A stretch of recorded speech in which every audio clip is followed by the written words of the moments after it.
All right, everyone. I'm here with my tiebreaker, Jay Kinder. Hey, Jay. Hey, hey. And he's with EXP. And one of the reasons I wanted to bring him on this tiebreaker was because he has, how many agents have you coached and trained, Jay? Oh, yeah. Too many. Thousands, yeah, in the thousands for sure. So I definitely have a little bit of experience of seeing, what works, what Yeah, doesn't work, that sort of thing. But yeah, this is a great question. So I actually pondered about this for quite some time. So I'm happy to be the tiebreaker. perfect. Let's see who you agree with. Right. So, who is better at sales, introverts or extroverts? I got to tell you, the reason why this is a hard question for me to answer is because as as an extrovert, Right. business partner who my entire life I believed that Michael Reese was an extrovert. I learned through I can't remember which particular thing we went through, but we went through like this in-depth training for our office and everything. He seems And, like an introvert when I met him. oh, he wasn't, or he was? No, he seems like an introvert when Oh, I he is. met him. He's naturally an introvert. Now, that being said, this is what makes it hard for me because I know as an extrovert, one of the things that was the reason why I was successful was because of my enthusiasm. Yeah. And I can be enthusiastic about anything. I'm like ignorance on fire. So like, and I learned this because I used to call and do autopsies. Every time I would win or lose on a listing appointment, I would call and ask them why. Yeah. And the times that I been early on in my career when I was young, they would say, "We just really liked your enthusiasm." I was like, "Okay, that works." Like I can get excited about anything. So I know that being an extrovert is there's some positive things that happen from people that bring a high level of energy and that are extroverted and are afraid to get in the mix. Yeah. But then I also know the greatest salesperson I know on this planet is my business partner, Michael Reese, who is an introvert. And Hmm. so that's why I had to really ponder about like, okay, well, what side of the fence am I on? Now, I believe he's an anomaly, an anomaly Right. in a bunch more ways than just that. But so I have to go on the side of extrovert. I think that the Yes. extrovert is at least if you were just to take the averages across the board, you take an extrovert and the qualities that they tend to bring to the table in sales is going to outsell an introvert unless it's Michael Reese most of the time. I agree. I think like they always say enthusiasm, even if you say the wrong thing, you can still get sales. But Yeah, once you're enthusiastic and you know the right thing to say, right. every time you're getting that Yeah, deal. it definitely gives you an unfair advantage. And what I would say is that it doesn't mean that as an introvert that you can't adapt to the situation and be more extroverted. It's just something that you have to work on. I think if you want to get better and better and better at sales. So don't allow yourself to be labeled, as one thing or another. It doesn't define who you are. It just gives you an idea of what maybe you might have to overcome in order to get better at sales. So Yeah, that and it does depend on your goals and stuff too, because my partner is an introvert also, and he's a beast.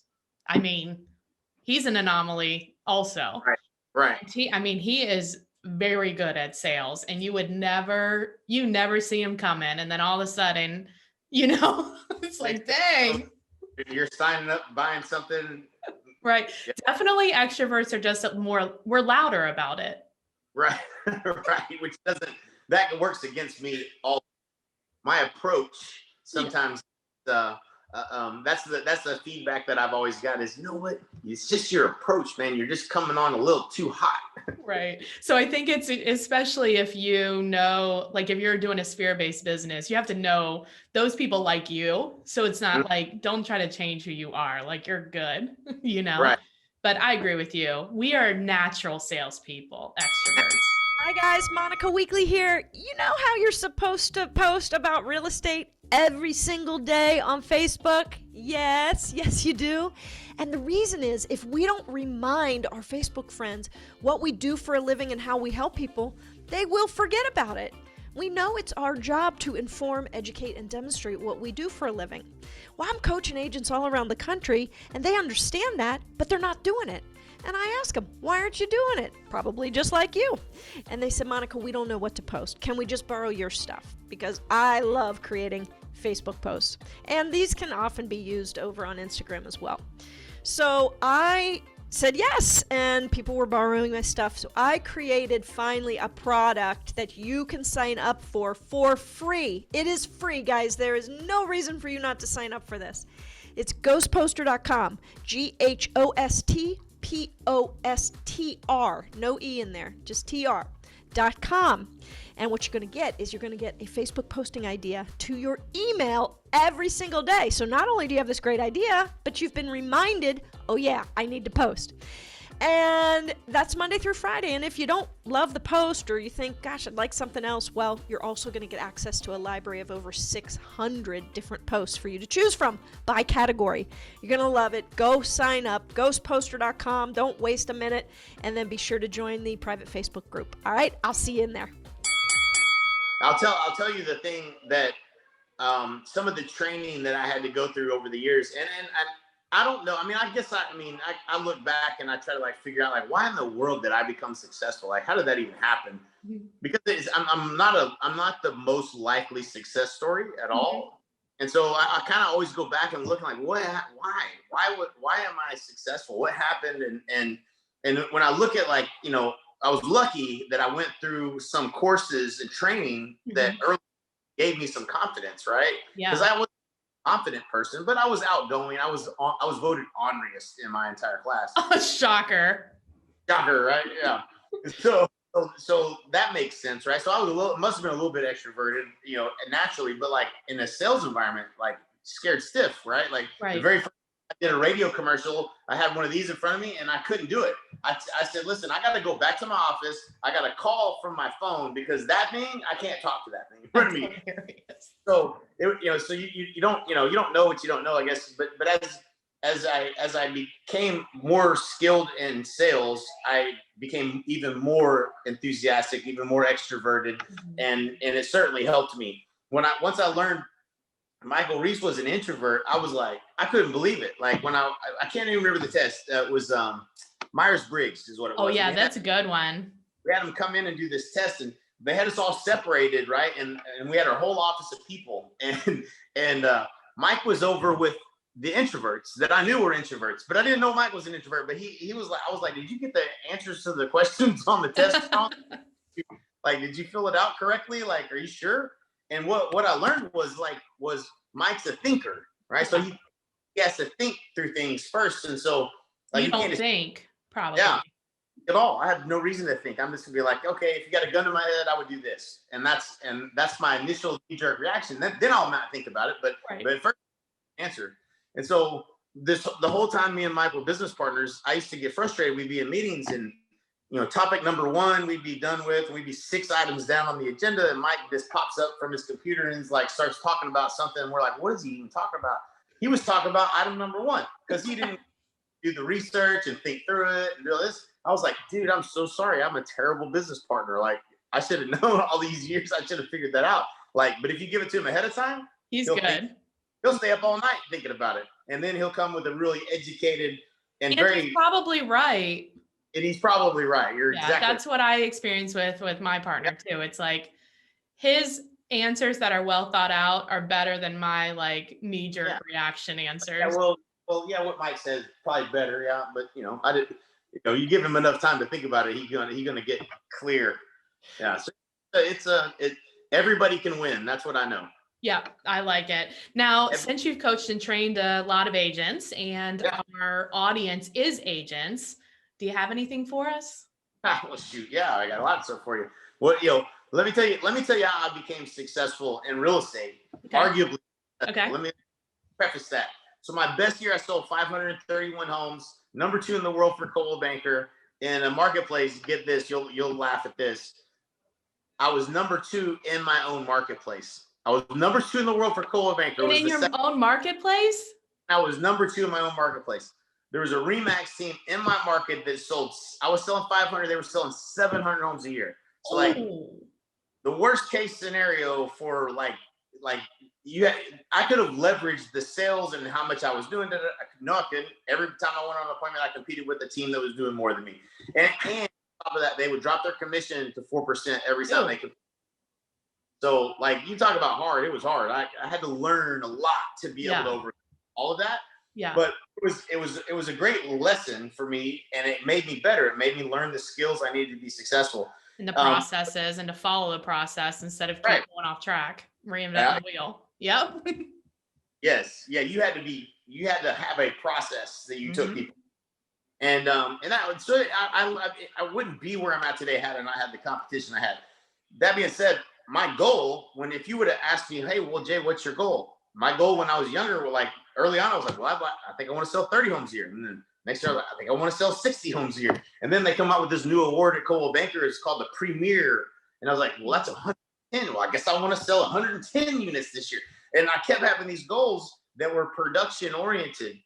And in the back of my mind, my belief was that I was going to become more free, time freedom, by having this much production. I was obviously going to build a team and around me, and I was off.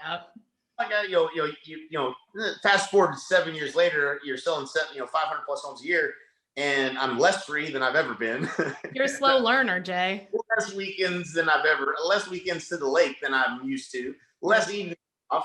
Why am I not free? And it's because I didn't have I wasn't looking for the best vehicle to get me financially free. Right. I was setting goals to sell more homes. That is not the goal. The goal is not to sell 500 homes a year. Let me just be clear on that.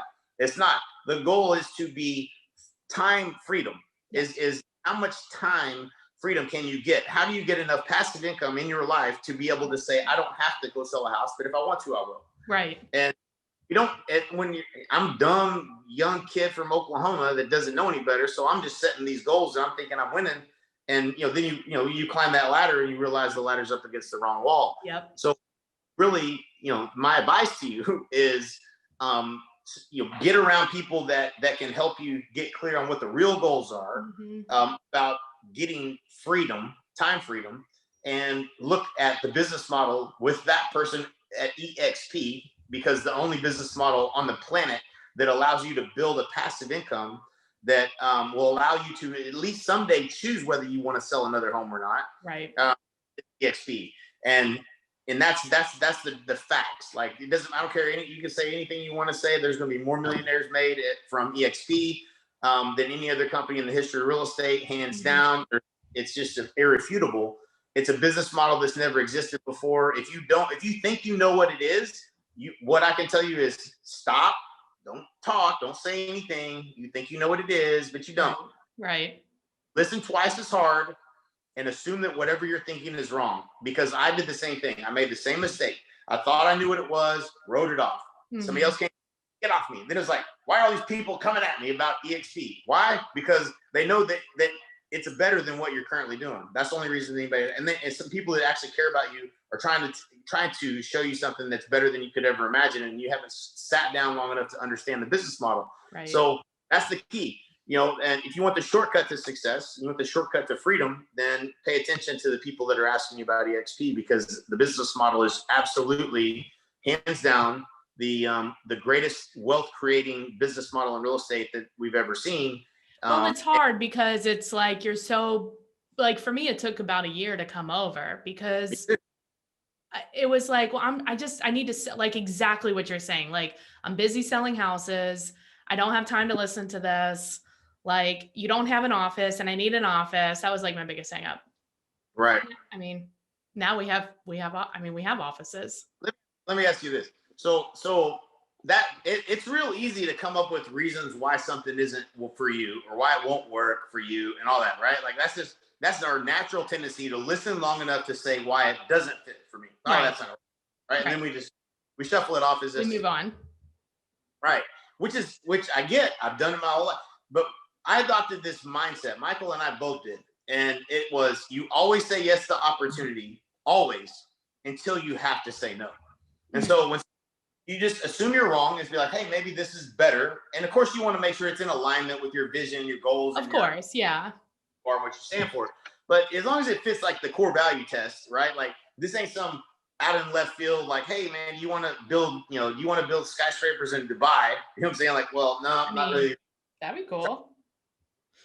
But like, if it's in alignment, listen, you listen. And so just be open-minded. And the biggest lesson I've ever learned was from Elon Musk. And that's, assume you're wrong. Assume you're wrong in your thinking. Assume that everything you think is right is wrong, and that there might be a better way than what you've ever. That's actually true. I mean, even if you take that and move it to people, like when you first look at people, there's like a split second, judgment on how they are and who they are. But I can tell you 10 out of 10 times I'm wrong. Oh yeah. I mean, you just can't tell. No.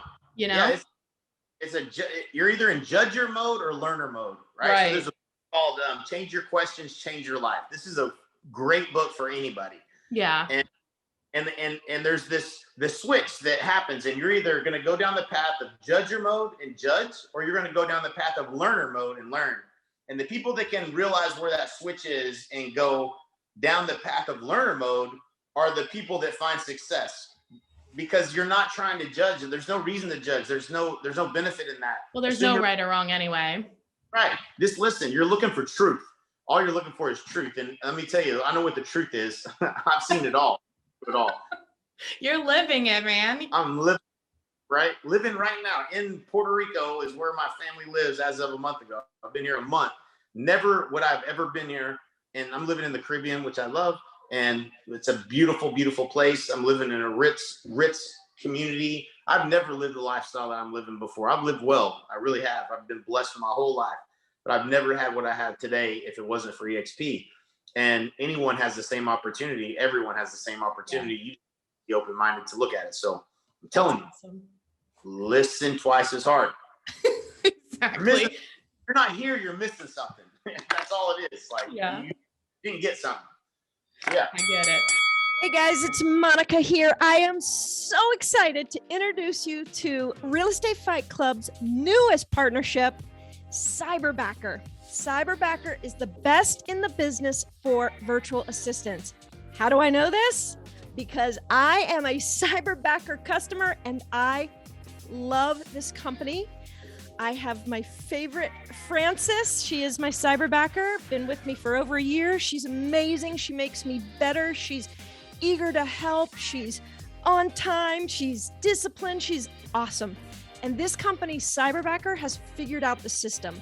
From the interviewing process to find out what I need, to the interviewing process to interview several Cyberbackers, to the onboarding process, to the training process, very buttoned up, very awesome. You and I both know it's time for you to leverage. It's time for you to take that step, and Cyberbacker is a really safe, awesome solution. Make sure to mention Fight Club and you will be getting a free gift. All right, do it. Make the call. See ya. Well, you had said too back at the beginning that you have like a questionnaire people can fill out if they're questioning like how, if they do, want to grow their business, like how to do that. Where can they find that? I think that's another thing that people don't realize. Like, we help agents sell more real estate. That's my which is kind of funny. Right. That's what we do. It's a great business. It's one of the most amazing businesses ever. And I think most people are just stuck. In fact, I had a call today with a lady that, bless her heart, she's a great agent, been licensed for 20 plus years, sells 8 to 10 or 15 homes a year. Mm-hmm. And she's just for what that next step is. And what we learned over the years is if you're doing between 20 and 35, 40 deals a year and you're stuck and you can't seem to get over the hump, it's sales and marketing. The cool thing about this industry is you can spend a few bucks, maybe a couple $100 a month, and you can close a deal or two from that investment if you understand sales and marketing. If you don't understand sales and marketing, you got referrals, sphere of influence, and maybe some other sources you got some luck with every once in a while, and you're spending some money, but it's not predictable. It's like, okay, good month, bad month, good month, bad month, whatever. It's like roller coaster real estate. And so that's the challenge I think most people run into, and you need sales and marketing. And so, and you need clarity about what it is you're trying to accomplish. And so we created this document that if you take the time to get clear on what your vision is, what it is, where you want to be 5 years from now, reverse engineer your plan to get there, and we take you through this process. It's at freeclarityreport.com, I think it is. Okay, we'll get the link in the notes. Download that report, take a half day, and go get serious about where you want to be in 5 years, right? Like 5 years is going to pass whether you like it or not. I can assure you, it's passed since I've been in real estate. It's passed almost 5 times now. Like passed. So don't just keep out there doing it. Like take a step back and think about, what am I trying to do? What's the goal? What's the vision? Yeah. I told him since 22. I missed some of his games. I missed some things with him in life. I'll never get back. Mm-hmm. So like, take the time to get clear on what you want it to look like and what is important to you, and then build a business that serves you, not you serving it. That's the best advice I can give you. Yeah, I mean, you're exactly right. Everything you said was exactly how I was feeling too. It's like, we're doing more deals. We're doing, 30, then 60, then 80, then 120. And like, kind of like around 120, after a few years of that, we were like, I don't want to do more, I want to do something else. And I mean, you're smarter than me. I just freaked out and left the country for a year. Maybe you were smarter than me, because I just kept the same grind. Wow. What country did you go to? Oh, we went to 17 countries, but I was still selling real estate. So that was good. We decided we needed, like, I'm going to leave. We're not going to sell like as much. I need like a break, and then it was actually in Morocco when we finally agreed to come to exp. Wow. Because I just needed to get away. Totally took a step back, like a big step back. Yeah. I was like, I got to get away. Right. But yeah, once people hit their head on the wall and they can see like more deals is not the answer, that's when they come. It's crazy, because it's real hard to convince somebody that. I mean, it really is. You have to feel it. You're a hard charger, and there's no the problem, and it's hard to define the problem, but for me the problem was there was no financial model, and not that I would have understood it if somebody showed it to me at the time, but until I hit the wall so hard that I knew I had to learn the accounting, and like I had to be the CEO and the CFO of my business in terms of perspective. Yeah. And then step out of production. Like, it wasn't until then, and I had to hire somebody way smarter than me. He wrote a book called Simple Numbers, Straight Talk, Big Profits. His name's Greg Krabs. Yeah, I read that. That's a great book. Phenomenal book. And we built our business based on that financial model. And that's how I was able to step out of production. I went from -3% pre-tax profit to 22% profit in 3 years after being completely removed and moving to another marketplace. That's awesome. It was actually a business for once. And my average sale price was like $135,000. So there was no room for mistakes in the business. A lot of people that you go to these events and they'll say, "Oh, here's my P&Ls. Here's how much I'm making." Well, what are you paying yourself? What are you paying? Like, there's a lot of stuff there that doesn't get, the light doesn't get shown. Like, you didn't look under the hood of someone's business just if they're just telling you the numbers. I need to see your P&Ls. What is this? What is this? What is this? And you can really see, like, most of these businesses, as you get to that high level, are not that profitable. Well, and that's how, most of these teams are. I mean, they're not profitable, I know exactly what you mean. That's awesome. Well, I really appreciate you. What's that? Yep. I said, there's a better way, folks. There's a better way. There is a better way. So if people want to get a hold of you, they can find you on Facebook for sure. Yep. Pretty easy to find. Yep. Facebook, Instagram. Just put my name in. I'm sure my shenanigans will show up there somewhere. Nice. All right. And if they want that report, what is it again? Clarity-report.com. It's every coaching client I've ever had. That's where we start. And that is the beginning of the process. Great. So I think for anybody who's wanting to change, wanting a better way, that's where I would go. And if they want to get in touch with you, what's your preferred way? My preferred way? That's a good question, man. I get hit from every angle these days. I'm like, not WhatsApp, right? Like, so here I am in Puerto Rico, and there's like, everybody uses WhatsApp. I'm like, you mean I have another dadgum way for people to get a hold of me? It's like my whole screen, all these different ways people reach me. So no, I think probably the best for me, I stay on top of my email. So that's my my preferred way would be jay@jaykender.com. Just email me. I'm pretty much on top of that on the daily. And then, whatever you have, whatever I can do to help, I'm happy to do it. Awesome. Well, I appreciate you being on. Thank you so much. Yep. Appreciate you. And if you guys are thinking about EXP and you're watching this, you've been tuning in, reach out to Jennifer. Let her help you get clear. I promise you this, she will change your life if you make the decision to join EXP. Just like Monica did mine. There you go. All right. Thank you. Don't forget to hit the subscribe button so you don't miss a podcast.